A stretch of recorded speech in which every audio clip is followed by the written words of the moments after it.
That's odd. Where did I put it?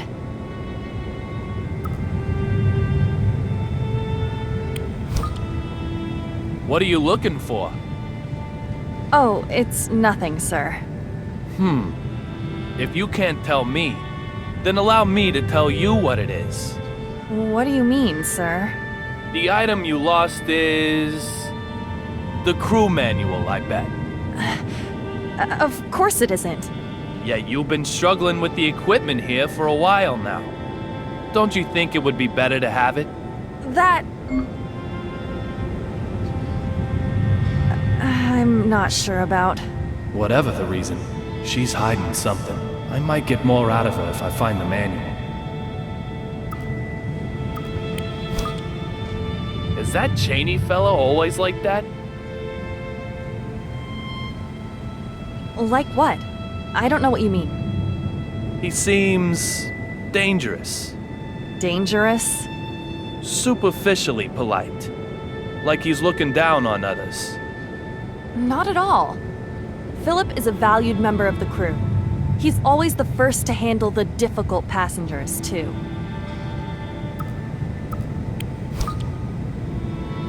You mean, he handles the people looking for a lawsuit? No, I didn't say that. You sure did. No, sir. I only said difficult passengers. So, a difficult passenger might be that woman with the life jacket on? What does that mean, sir? Exactly what I said.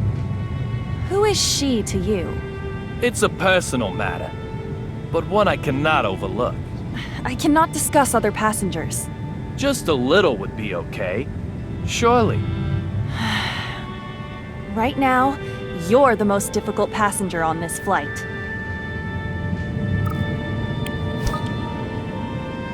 Who's that giant in business class? What giant? I saw him come out of the galley. You can't miss him, surely. If you're making fun of me, I think I've had enough of it.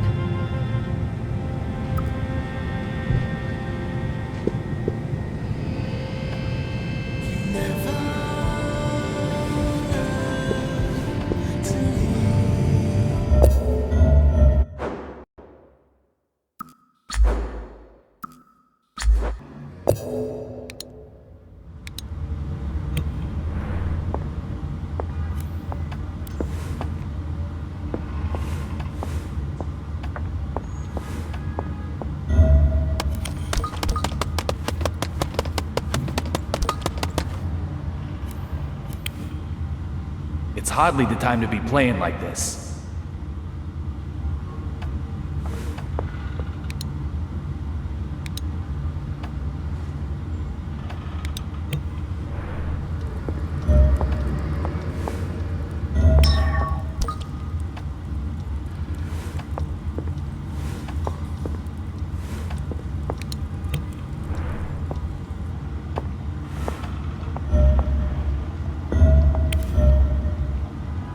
David, taking care of yourself is part of your job. You got any more details on the circumstances of the vanishing? An aircraft bound for Boston was suddenly struck by lightning. It shook violently, throwing the inside into chaos. And after the courier tussled with the marshal and flight crew, He suddenly vanished? that's about the size of it. Any chance he just jumped from the plane? Well, it can't be completely ruled out. But if he did, there's no sign of his having done so.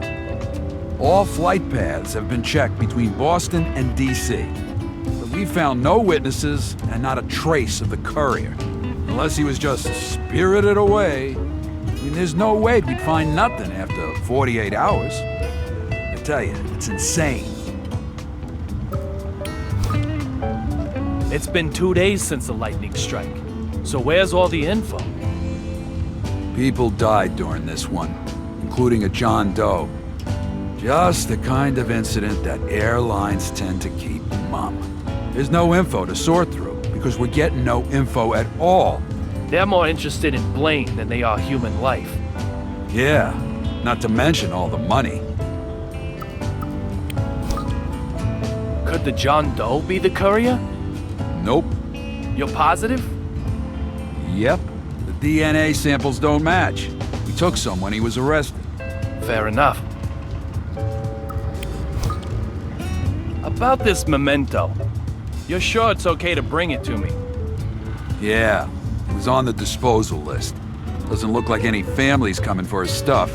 His name was Derek Buchanan. So his name starts with a D, too. Is this Marshall legit then? Of course, David. Why'd you even ask? It's like penalties in hockey. Tripping, clipping, roughing. Remain aware of your surroundings, or you'll run into trouble somewhere. Enough, man, all right? The Marshal was killed in the line of duty. Heroes who do everything for their country deserve only respect. Been checking lobster stomachs too? Yeah, maybe we'll find bits of them down in Quincy Market. But let's say he did fall into the Atlantic and died. That's still really bad for us. I mean, this guy had evidence on D, the mastermind behind all this shit. Let's just hope that he isn't lobster chow. So, this is where the detective who can search the past steps in. That's right. Strange that you'd suggest that. Must be a weird day. Enough beating around the bush.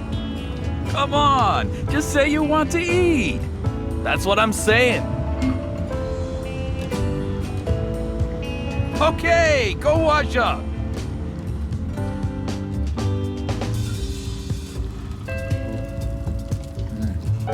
We found a floater in the Mystic River.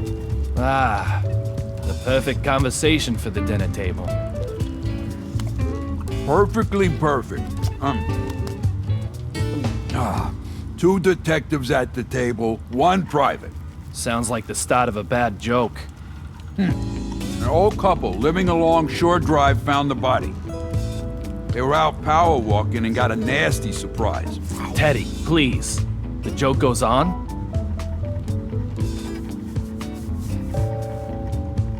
Humor me, you sourpuss. So let's call the corpse in the river Adam, our Vic. And we'll call our suspect Billy. He just turned himself in today. Our suspect Billy also has a younger sister who was killed recently. Pretty morbid for a quiz show. She's our second Vic, then, okay? Carol. The investigation revealed that, apparently, Billy learned Adam had killed Carol. And so killed him in revenge. Then tossed his body in the river. But something just doesn't quite add up. Carol's body was fished out of the river too? Yep, that's right. Suspect Billy says he wanted to give him the same treatment as he gave his sis. Maybe Billy killed them both. Although that doesn't add up either, does it? There's no reason he would confess to just killing Adam in that case. That's where I got stumped too. Adam and Carol were probably lovers. Billy, responsible for his sister, was against the relationship. So he tossed them both in the Mystic River. Were they wearing matching rings? Any jewelry? Indeed they were, David. They had rings on that the witnesses saw them buying from a street stall. Love blinds people to those around them. It was the same with me and little Peggy. So why'd Billy lie, huh? It's no great shakes. He wanted to get between them, even if the only way was as victim and killer. Loneliness can really work a man over. I'll let the boys in homicide know tomorrow. And I'll put this one on your tab, Teddy.